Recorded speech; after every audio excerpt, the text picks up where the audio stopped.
Welcome to Dome Theory number 100. We're ready for a big Friday night matchup between the Celtics and the Kings, who, in all 100 episodes, Brenden, I don't think I've done a Kings episode. This is new. This is fresh. This team being on the national stage and one of the better teams in the league to start this year. That's different. This team is been one of the weirder franchises in the NBA for a while now. Obviously, last year they broke the NBA record for years outside of the playoffs. Couldn't even get into that 10-team field last year. And this team looks like they're going to end that streak, at least for now. A lot of good things rolling for this team, so I want to dig into them. And we're going to do that here with Brenden Nunes from Kings Herald, as well as the Kings Pulse podcast. Appreciate you being here, Brennan. And what's going on with this team? Like, why are they not this weird, wacky team for once? Why does it look like this group's actually going to be good? Yeah, appreciate you having me on, Bobby. I didn't realize it's episode 100. I'm honored to be the guest for episode 100, and can't say I blame you for not having done any sort of Kings episode. Like you said, they've been, I think you said one of the weirder franchises, and I think that's a nice way to put it.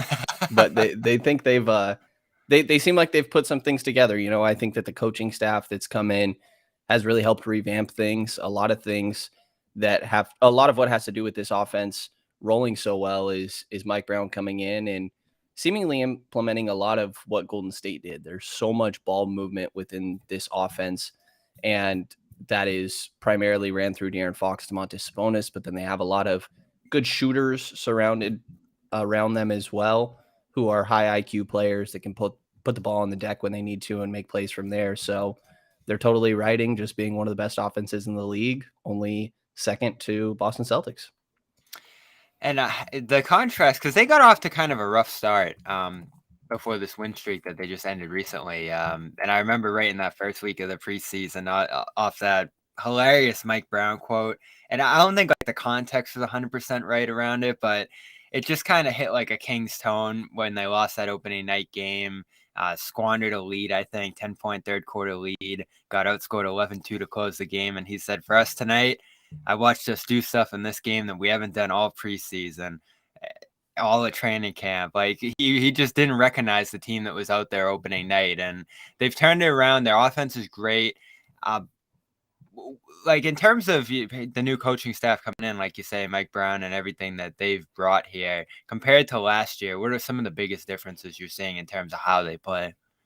I think it's definitely the ball movement. You know, they're right towards the top of the league in the amount of passes per game. And there's an aspect of trust that I think didn't exist in years prior. Like trusting that, for De'Aaron as an example, that if he gives the ball up, it will eventually come back around to him and end up in a better shot for himself and the entire offense. Like in years prior, a Buddy Hield or a Marvin Bagley could be a little bit of a ball stopper. And I think there is a decent difference in the roster as well. But when it comes to the coaching staff, I think that level of trust has been developed, not only trusting each other on the floor, but trusting the system that Mike Brown has put into place.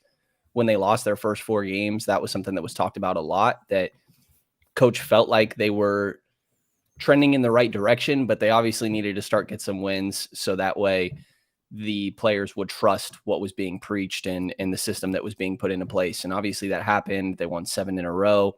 They've won 9 of their last 12, I think it is, and are totally rolling right now. So I think a lot of it has to do with there just being so much ball movement, and then also a level of accountability. Mike Brown came up under Popovich and Steve Kerr and has a little bit of a just disciplinarian way of going about things.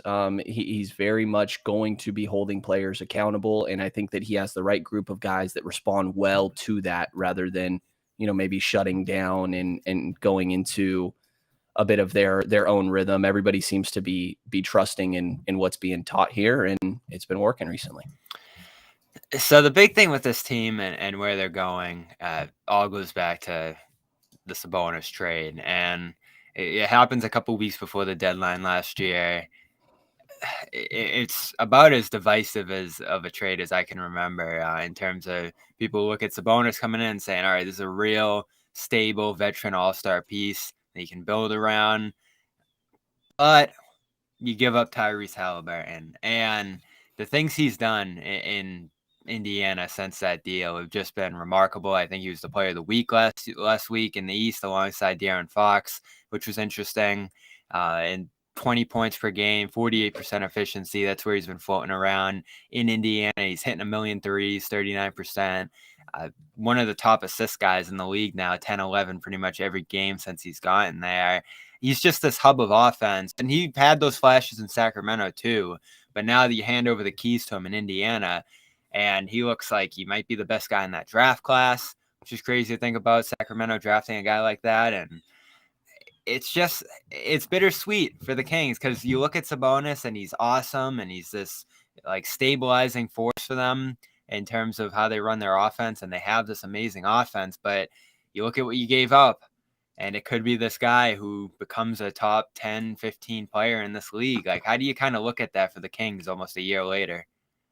Yeah, I mean, like you said, very divisive at the time, and I think it's still sort of TBD because Sabonis has totally unlocked Sacramento's offense. I think he's a very big part of why this has worked the way it was. I think you had a quote I saw earlier today of Malcolm Brogdon kind of comparing him to Al Horford, which I think is pretty spot on. Just a great connector, like Kevin Huerter shooting 50% from three this year, and he still gets a couple wide open looks a game because Sabonis sets amazing screens and does a great job setting up his guys. So I think it's worked out for Sacramento so far. And when it comes to Tyrese, I mean, that's somebody that I loved as a person and a player. There's a lot of talk about Malik Monk's sort of contagious personality, and I think that Tyrese has some of that as well. But there were moments with Tyrese last year where, like, I think if Tyrese could have been a part of this, and obviously there's no world where him and Sabonis would be on the same team, but I think if Tyrese was in this system, he totally would work alongside De'Aaron Fox. I think that those guys would have worked it out. I don't think that the system they had in place was the most ideal for optimizing those two guys alongside one another. And there was a lot of your turn, my turn. And it seemed like both guys were just trying to make sure the other person was comfortable rather than either one of them taking over for moments. And there were a handful of games where it was like, man, Tyrese had single-digit shot attempts. What's going on here? We need him to be more aggressive. That was something that I think was a question surrounding him coming out of Iowa State. And I think that him going to an Indiana team where, like you said, he's very clearly handed the keys, asked to be the guy, has been huge for his development. And I don't know if that would have fully happened in Sacramento alongside a guy like De'Aaron Fox. So I think that while I was very much a believer that they would have worked it out together, I think them separating from one another ended up being for the best. And it's going to be TBD to see how far the Sacramento Kings team can go, because Sabonis is amazing on the offensive end. I think when he's your five, you're kind of sacrificing a lot on the defensive end and hoping to beat teams on offense, which is a lot of what we've seen. So it is still up in the air in my mind on how to view this trade long term. And it's kind of looking like this might be a rare win-win, but still TBD. We're going to see how good Tyrese ends up being. Sabonis, if he ends up re-signing in Sacramento, I think will be a big swing. And I think that it's expected that he will, but still TBD. He's going to be an unrestricted free agent. So kind of still waiting to see what happens there and how far that the Kings can end up going with this Sabonis team. Yeah, and if you throw it back a year, and we're talking about different ways to fix the Celtics over here, one of the guys I looked at back then and was like, all right, this guy would be a perfect fit, an unlocker for this offense that was so stagnant at the time, was Sabonis. And you're thinking of all these different ways you can get that deal done. You're probably not giving up Brown for him, but though that's probably what it takes. And you're giving up Rob, like, does that get it done? And we're just going back and forth about all these possible deals that could have fixed the Celtics. It was hard to imagine the Pacers then giving up Sabonis for anything short of a star piece like that. And giving up Halliburton is probably what it took to get it done. Like, I don't know if there was any other way the Kings could have gotten that done other than giving up a piece like that. So if you really want Sabonis, and they certainly did and looked at that guy as a centerpiece for themselves going in the future, you had to be that aggressive, and they were. But you do look back and wonder, like, could you have done something with Fox, or, and that's the tricky thing is, like, you look at those two players in Fox and Halliburton at the time, you got a guy on a big contract, and Fox wasn't really meeting his potential at that time. and Halliburton, who's on this rookie deal with all this upside. And, to your point, can they figure it out together? I don't have a strong take on that. I don't really know how that would have developed over time. I don't think there was a huge rush on Sacramento's part there if they did want to see it kind of grow and develop like a Tatum and a Brown. But in terms of how you could have gotten it done without Halliburton in there, like, I don't know. Would Indiana have considered a Fox? Picks? Like that's just what I go back to, because I just love Halliburton that much, and I see his upside being that great that you almost wonder if there was another way to do this, or if you could have just gone forward with Fox and Halliburton and seen where that took you long term. My impression is that they would have preferred to move De'Aaron over Tyrese, but with him already being on that max contract extension, I think there was a pretty significant difference in their value, understandably so. And the Kings, like Tyrese is a great piece. I mean, we've talked about it. Like Tyrese is a great player and understandably has really high value, but the Kings also moved off from Buddy Hield, who is playing really well right now in Indiana. But I think it was important that he was moved on from. I think that he had become just a little, he thought that he was going to be traded for the last couple years. And I think that got to Buddy a little bit. And I don't think that he was the most impactful towards the end of his career in Sacramento. And there was a lot of things out of his control. But the Kings got Sabonis without giving up a single pick. They actually got second rounders back in that deal. And obviously, again, Tyrese is a great piece and the reason that was the case. But I think if it was, say, something revolving around De'Aaron, I don't know how Indiana would feel about that, with Tyrese being a lot younger, and clearly they're trying to reset a little bit, even though they have rolled off a lot of wins to start this season. And then it would have been a crazy amount of draft picks probably in there as well. And I think Sacramento's in a position where they gave up their one pick for Huerter, and that does have protections that go down a couple years that make things a little bit complicated. But, we could see with this Sabonis trade that they did for Tyrese, they still have their draft picks available to them that maybe they'll go out and take another big swing down the line. Yeah, and that's a good place to be. You have a relatively young core with those two. You get Huerter as a pretty solid starter next to those guys, and this all stems back to that Cousins trade, which was weird looking at the time, but when it flows into a complete team like this, and their best team probably in a couple of decades here now, is pretty impressive how it's come together. And this little underbelly of youth on this roster too that I find interesting, like Keegan Murray. Another move that I think like had everybody falling out of their chairs, passing up on Ivy there, and other potential options. And he looked great in summer league. The numbers aren't amazing to start this year, but watching him through the different settings that I have so far, like his physique's really impressive. He's got a lot of skills at that wing position that's so important in the league now, that could really grow and become something, maybe even the best player on this team eventually. But early in his career, what are you seeing from him and the ways they're using him, and just sort of the kind of up and down production from a numbers standpoint that he's put out so far? I know he had that injury to start the year too. Yeah, he had COVID at the beginning of the year that held him out for the opener. He had a little bit of a back strain the other day that kept him out for a game as well. But like you said, he started the preseason amazingly. He was great in summer league, and honestly, in those first 4 games that the Kings all lost, he was playing really well during that stretch as well. And it looked like, man, maybe the whole NBA ready that was kind of the pitch, and I think most appealing thing about Keegan Murray is totally accurate. And then I think what we've seen recently is kind of just the typical rookie adjustment period. I mentioned like how much ball movement there is in this Sacramento offense. They're a really high-paced offense, not only in the open court, but in the half court. There's so much movement and things are happening so quickly that I think that has just been a little bit of an adjustment period for Keegan.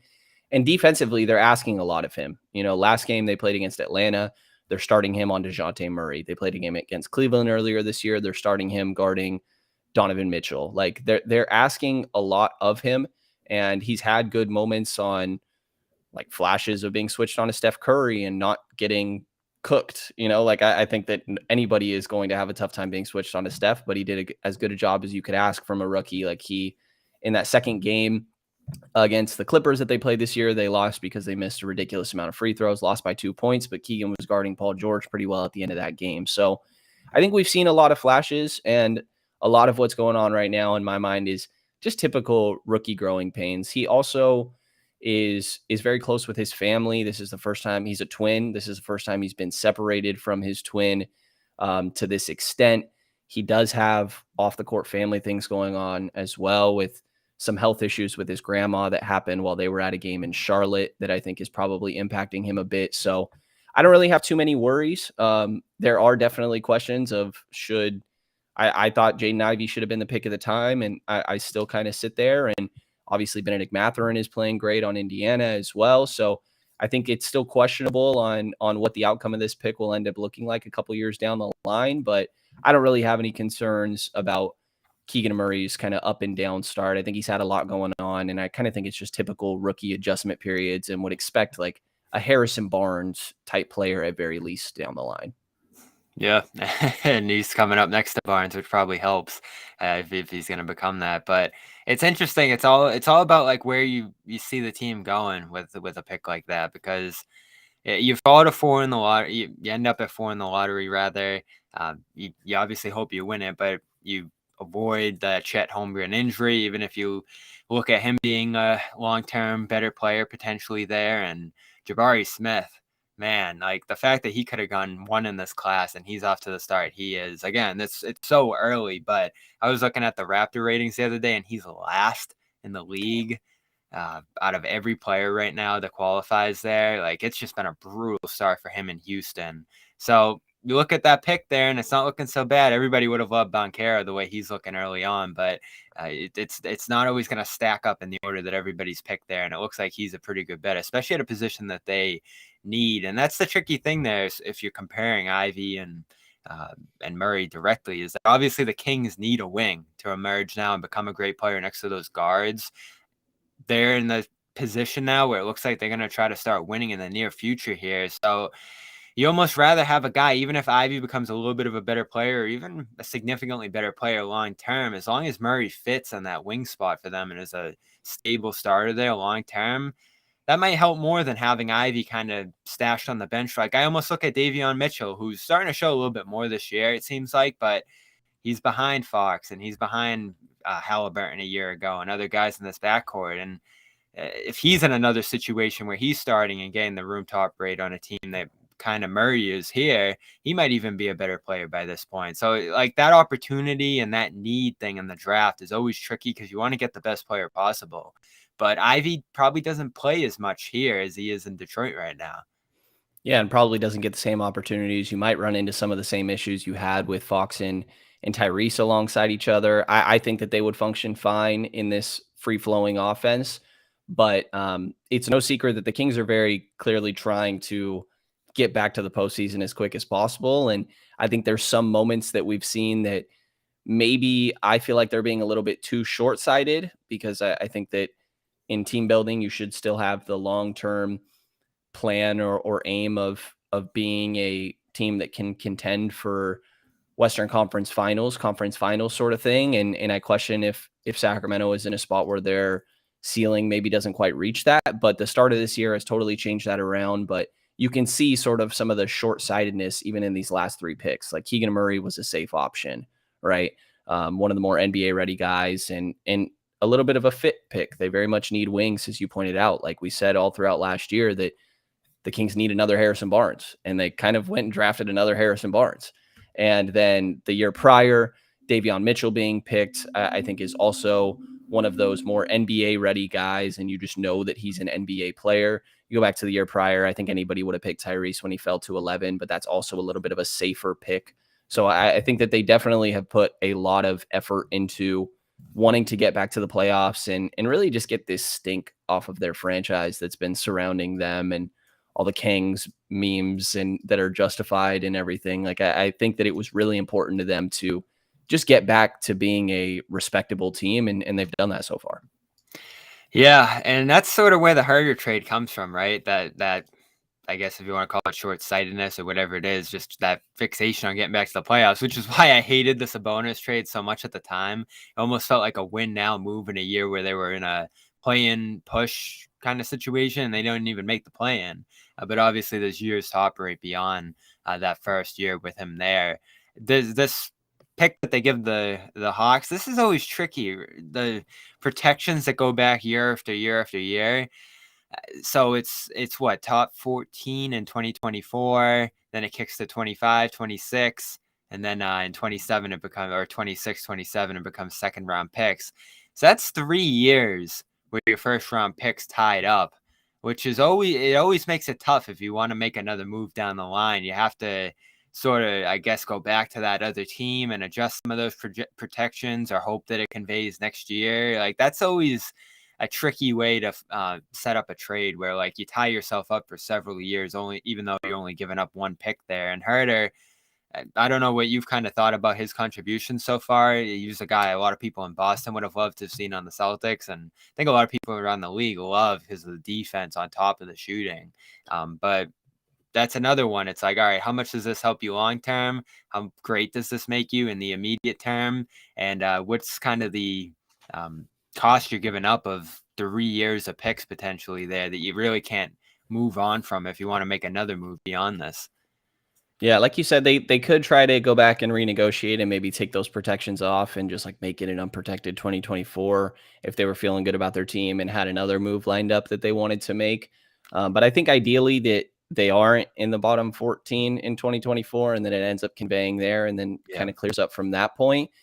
And it wouldn't surprise me if when we're at the point of the draft that the Kings end up maybe trying to shop around that pick because on draft night, they don't have to worry about Stepien rules in the same sort of way, kind of just pick for someone else and then end up moving it there. So I think they still do have ways to kind of make moves if something does end up becoming available. But Herter's been great, man. I think he's been worth everything that they paid, which really is just that draft pick. Justin Holiday and Maurice Harkless weren't making much of an impact on Sacramento last year. And the big question for Huerter was, is he somebody that's comfortable and willing to take more shots? Like when Sacramento acquired him, I had, kind of a slight question of, man, could this guy sneak his way into like most improved player conversations? Because I think he's really talented and maybe not limited by Atlanta, but sort of put in a role where I wondered if he was asked to do more, would he be capable of doing that? And that's absolutely what we've seen. I mean, he's at 7.4 3-point attempts per game, knocking down 49.6%. Like, it's ridiculous volume. I haven't looked after last game, but he was the top guy in the league on high volume threes, and they're totally going down. You mentioned the defense that I was pretty excited about coming into when he was first acquired by Sacramento. In Atlanta, they had him guarding point of attack, and a lot of that has to do with Trae Young being a pretty bad option at that. But I think Huerter has had a little bit of an adjustment period when it comes to the defense and maybe isn't quite the defender I expected, but he's also not a liability while he's out there or anything. And his offensive production is ridiculous. Like the shooting, obviously, that he provides, not only off catch and shoot, but off movement. He can do it off the bounce and take these ridiculous step back threes from crazy range. He's a really smart player who is an underrated passer. Coach Brown talked about how Huerter's passes always go to his teammates' shooting pockets, which is really important for getting good shots off. And he's also setting really good screens. I mentioned the offense being pretty close to what Golden State had run in years prior. And you see like Curry setting a lot of screens and their shooters setting a lot of screens and making things happen from there. And I think Huerter's totally bought into doing that. He's not quite a 3-level scorer. He's not great at the rim, but in my mind, as long as you're a 2-level scorer, then you can't just have one taken away. And Huerter does have a really nice mid-range, kind of getting closer to that rim and improving that part of his game. But he's been phenomenal on offense, and he's still 24 years old, first year of a 4-year contract for him. So I think they did a good job taking advantage of Atlanta wanting to shed some salary and having a little bit of a logjam at that position. And Huerter's been great for them. Yeah, and that's what's so special about Sabonis. If you do have guard screeners, and his passing ability is just so great that whether he's in the post or that high post, they're going to be able to do so much around a guy like that. And takes pressure off Fox, takes pressure off some of the secondary ball handlers there. They're going to be fun to watch all year on that end, I think. But what's the upside for this team? The defense is lagging a bit, and that's the thing about these two teams coming into here is they're both just like crushing teams offensively every game, playing at a higher pace, which I think lends itself to not having the best defense in the world. But both of these teams, I think, probably look at themselves and are like, man, we gotta we got to tighten up that defensive end if we want to go far here. And that's especially, I think, true for the Kings right now. Yeah, absolutely. Basketball Reference has their defense rating at 26th. They've been pretty bad in that aspect. They've only won one game where they've put up 113 or less this year. It seems like the recipe for winning games is just putting up 120 plus. And that's not the most sustainable. I think that when it comes to regular season success, that you can keep that up a bit to an extent. But I think when you're talking postseason basketball, that you could totally just get picked apart by opposing teams on the defensive end. But with Sacramento's current postseason drought, I think that talking about postseason struggles and getting to there in the first place would totally be viewed as a success. So I think that they have started to clean up some things on that end, but a lot of it has to do with just, I kind of think what you're sacrificing with Sabonis. They don't have great perimeter defense, but they really just have no rim protection on this roster at all.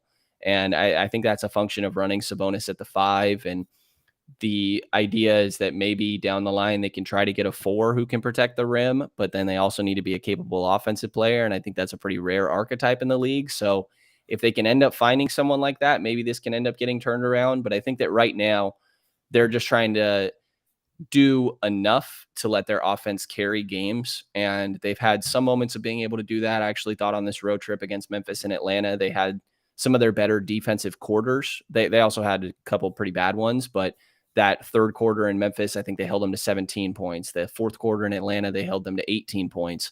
And those are some of the better defensive quarters that the Kings have had. And a lot of that does have to do with Davion Mitchell. But I think that they've had their flashes, but definitely the recipe for this team is do just enough on defense that their offense can carry them. Yeah, and I'm looking, a couple of years back now at the top offenses in the league, and it doesn't translate for the most part. Like last year, it's Utah and Atlanta. No postseason success there. 2 years ago, it is Brooklyn, who maybe could have rode that to the championship if they were healthy, though I still doubt it. And Portland, who didn't do much. 2020, it was that Clippers team that blew that big lead in the second round to Denver, and Dallas, who lost that first round series. And then 19, you get the Warriors. So that's sort of when you'll go back and look at a team that was just really overpowering offensively, riding their way to the championship. And that might be what these Celtics are capable of. Like, I look at these Celtics and I think there's so much firepower here and so much stardom and so much creation that they might be able to do that Warriors thing with just enough defense to roll to the finals. But in terms of some of these regular season mashers, like the Kings, you probably need to develop a little bit more balance to be able to hope to make a postseason run, at least just looking at recent history here. Totally agreed. I keep looking at that 2020-21 Atlanta Hawks team, which ironically Huerter was a part of, but they were second in offensive rating and 26th in defensive rating. Team got 43 wins, 9th in the East. They won the play-in and they got bounced 4-1 to Miami in the first round. And I think that's sort of what we're talking about with this Kings team right now. Like I think that their offense is legit. I think it's sustainable of being a top 5 offense throughout the course of the year. It's just about, can they somehow sneak their way like out of the bottom 10 on defense? And right now there's been flashes, but I think that still totally needs to be pieced together. But honestly, like a 9th seed and losing in the first round of the playoffs, I think is a big step in the right direction for this Kings team. All right. So out East here, I mean, we've all heard about it. We've all seen it, but I don't think we really get it. At least I don't. What's the beam all about? What is going on out there? What is this phenomenon going on in Sacramento after the wins? Yeah, so after every win, home or road games, there's a beam on top of Golden One Center that they light up into the sky, and it's actually not that dark or anything. From up close, it looks really good, but you don't have to get that far away to not be able to see it really well, because they have a lot of FDA restrictions, so they're not messing with any planes above or anything like that. The airport's not too far. But it's just a fun thing. I honestly think it's pretty ballsy that the team decided to do this. And like, they have a YouTube series they've been putting out called The Run. It's kind of Was this new for this year? The beam? Yeah. Yes, totally new for this year. And to me, that's like, they were betting that this was going to be the year it kind of turned around. And luckily it has been so far. So it's just kind of been a little bit of a fun thing that they've totally rallied around. I think Huerter was the one that posted Beam Team on his Instagram, and they've been rolling with that. Yeah, and it looks like a guy kind of gets to light after every game. I think I saw whatever Yes. that is. So, Well, gets to light it. It's kind of just like a circle that they put a sticker on, and he smacks it, and they light it at the same time, but we'll go with it. all right. Let's talk a little Celtics, but first, of course, brought to you here by Athletic Greens. Head over to athleticgreens.com/garden for a year's supply of vitamin D, immune boosting, and 5 free travel packs. They're a great powder, vitamins, minerals, adaptogens, probiotics, and more in there. Good way to get a fresh start after Thanksgiving on your health, energy, and just habits in terms of your diet there. And all of it's going to supplement you a little bit in each area that you could go out there and get individually, but it all comes together in AG1. Great taste. Just pour it in your water every morning, throw it back, and you got everything you need. That's athleticgreens.com/garden, as well as the Calm app, calm.com/garden. Stressful time of year. It's Black Friday today. If you're out there shopping in those lines, which I never would be, you got to go and reset yourself midday with the calm of the day. If it's meditation in the morning, that's for you. They got that, as well as bedtime stories, sleep sounds. It's all there, and it's all 40% off. A great deal. If that wants to be, if you want that to be your gift for someone, it's a great deal as well. Calm.com/garden, 40% off a premium subscription. So, Brendan, I mean, this segment, like, there's not really much interest to it right now. Like, this Celtics team's just a wagon. They smoked Dallas on Wednesday in this just uncompetitive game against a team that looked like, with Luka, they were going to be able to at least hang with the Celtics at home. And they go down 27. They make this late rally that never really built into anything legitimate. And so, everybody I have coming on around the league here just jumps on and says, this team's amazing. It looks like they're just going to roll here. And I almost start to wonder with this Celtics team, if they get healthy, Rob comes back, which looks like it's going to happen by Christmas, as Woj said. Brogdon's healthy again. Smart's back. You're pretty much going to have a full squad once Rob's in that mix. Is this team just going to run away with the league if they're healthy here, the way they're playing right now offensively, and you think they can get back to defensively? I mean, I think they have a decent chance of maybe not running away and clearly leading all the competition, but I think that pretty obviously kind of being in that top tier. I think obviously Robert Williams coming back will be really big for their defense. He was such a staple of that last year, sort of playing in that free safety role, and their offensive creation is off the charts. I think that the additions they've had throughout the last 2 years, thinking specifically Brogdon and Derek White, I think are just perfect fits for this team. When it comes to like the matchup with the Kings, and I think this translates to a lot of teams, it's hard to have guys that can cover both Jaylen Brown and Jason Tatum. Like typically, I feel like teams will have one good option, and then after that, it gets a little bit tough. And I'd guess like Harrison Barnes on Tatum, and maybe they throw Keegan Murray on Jaylen Brown, and I don't think the latter matchup will go very well in favor of Sacramento. So we'll kind of see what ends up happening there, but I think that the Celtics will probably end up right towards the top of the league. A lot of that X factor to me is how Robert Williams returns, but I'm a big Milwaukee guy. I think that if they weren't hurt last year, that we very well could have seen them end up repeating. So I think that they definitely have teams they'll be competing with, but they've been rolling for sure. And Robert Williams still not even being a part of that is definitely big. Yeah, and I guess if I'm going to nitpick here on them recently, the depth's interesting. Like, they have great depth 1 through 7 or so, 1 through 8, once Rob comes back, probably. But you get a little bit below that. They didn't play any backup bigs against Dallas, so they're leaning on Horford pretty hard in Rob's absence.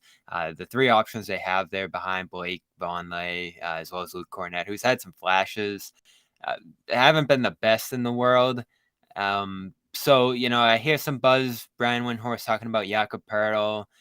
They've obviously used their own first-round pick going after Brogdon last year. They have a future one owed to San Antonio from that White deal as well. So maybe Jakob Pertl is the right choice. You could take some protections off that 28 pick, throw some more in, send some salary back. Gallinari's still out there if they want to use that. They have some TPs. But you do have a pretty deep roster here. So the question they're going to face, it seems like, is obviously this team's ready to win a championship.